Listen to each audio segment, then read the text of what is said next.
بسم اللہ الرحمن الرحیم۔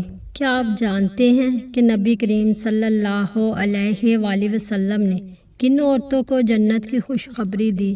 آئیے یہ مبارک حدیث سنتے ہیں۔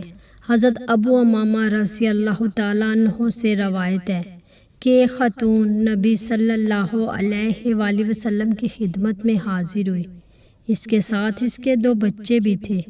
اس نے ایک کو یعنی گود میں اٹھایا ہوا تھا اور ایک کو ہاتھ سے پکڑ کر لیے آ رہی تھی، تو رسول اللہ صلی اللہ علیہ وآلہ وسلم یعنی یہ دیکھ کر فرمایا، یہ عورتیں بچوں کو اٹھانے والی، جننے والی اور رحم کرنے والی ہوتی ہیں۔ اگر ان کا اپنے خامدوں سے نامناسب سلوک نہ ہو تو ان میں سے جو نماز کی پابند ہے وہ جنت میں داخل ہو جائیں۔ یہ حدیث ہمیں ایک ماں کی عظیم محبت، قربانی اور اسلام میں عورت کے بلند مقام کی یاد دلاتی ہے۔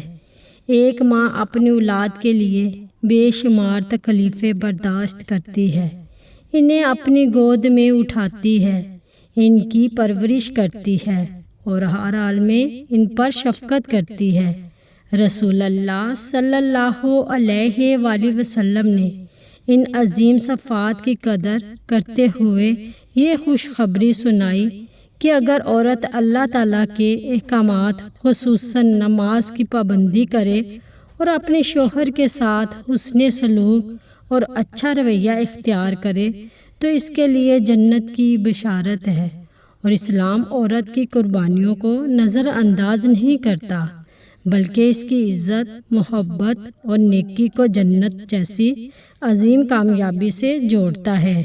ایک صالحہ، بااخلاق اور عبادت گزار عورت نہ صرف اپنے گھر کو جنت کا نمونہ بناتی ہے بلکہ خود بھی اللہ کی رضا اور جنت کی مستحق بن سکتی ہے۔